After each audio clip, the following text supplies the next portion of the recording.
এটা তো অনিবার্যই ছিল। যুক্তরাষ্ট্র ভেনেজুয়েলায় হামলা চালাবে, বাকি সব বয়ান তার অজুহাত। ভেনেজুয়েলার সম্পত্তির প্রতি তার যে লোভ, এতদিন ধরে নিজেকে যে সংবরণ করে রেখেছিল, এটাই তো ঢের। পেন্টাগনের অধিকর্তা অর্থাৎ মার্কিন প্রতিরক্ষা প্রধান পিট হেগসেথ যুদ্ধ ঘোষণা করেছেন ভেনেজুয়েলার বিরুদ্ধে। গত সোমবার তিনি পুয়ের্তো রিকোতে একটি অঘোষিত সফর করেন, যেখানে ক্যারিবীয় অঞ্চলে মাদক পাচারের বিরুদ্ধে লড়াইয়ের অংশ হিসেবে অতিরিক্ত সামরিক সম্পদ মোতায়েন করে রেখেছে ওয়াশিংটন। সামাজিক মাধ্যম এক্সে মার্কিন প্রতিরক্ষা বিভাগের আপলোড করা একটি ভিডিও অনুসারে পেন্টাগন প্রধান সম্প্রতি ওই অঞ্চলে মোতায়েন করা উভচর আক্রমণকারী জাহাজ ইউএসএস আইও জিমা ও অন্যান্য যুদ্ধ জাহাজগুলি পরিদর্শন করেছেন।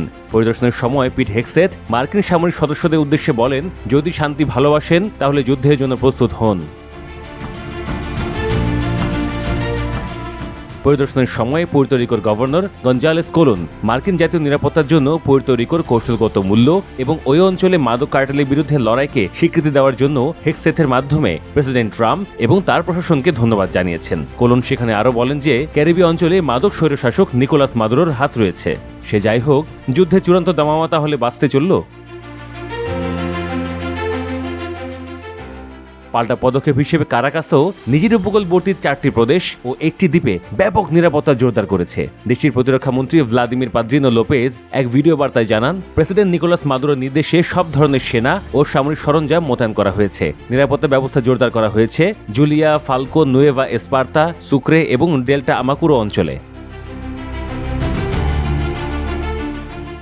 প্রতিরক্ষা মন্ত্রী লোপেজ জানান, তিনি নিজে একটি বাংকার থেকে এই নির্দেশ কার্যকরে তদারকি করছেন। ভিডিওতে তিনি বলেন, আমাদের সেনারা এখন সর্বোচ্চ প্রস্তুত অবস্থায় রয়েছে। দেশের আকাশসীমা, উপকূল ও কৌশলগত স্থাপনাগুলো রক্ষায় কেউ কোনো ফাঁক রাখবে না। লোপেজ আরও জানান, ভেনেজুয়েলা বিমান বাহিনীর সার্বক্ষণিক আকাশ টহল দিচ্ছে। দেশের আকাশসীমা সুরক্ষায় তারা দৃঢ় প্রতিজ্ঞ। একই সঙ্গে নৌবাহিনীও ক্যারিবীয় ও আটলান্টিক উপকূলে টহল জোরদার করেছে বলে জানান তিনি। যুক্তরাষ্ট্রের প্রেসিডেন্ট ডোনাল্ড ট্রাম্প হুঁশিয়ারি দিয়ে রেখেছেন, ভেনেজুয়েলায় কোনো যুদ্ধবিমান যদি মার্কিন যুদ্ধ জাহাজের জন্য হুমকি হয়ে দাঁড়ায় তাহলে তা ভূপাতিত করা হবে। ভেনেজুয়েলার এই নতুন সেনা মোতায়েন দেশটির রাজনৈতিক ভবিষ্যৎ ও আঞ্চলিক স্থিতিশীলতার জন্য বড় ধরনের প্রভাব ফেলতে পারে বলে মনে করছেন বিশ্লেষকরা। দুই দেশের মধ্যে এই উত্তেজনা নতুন কোনো সংঘাতে রূপ নেবে কিনা তা নিয়ে এখন আন্তর্জাতিক মহলে বাড়ছে আশঙ্কা।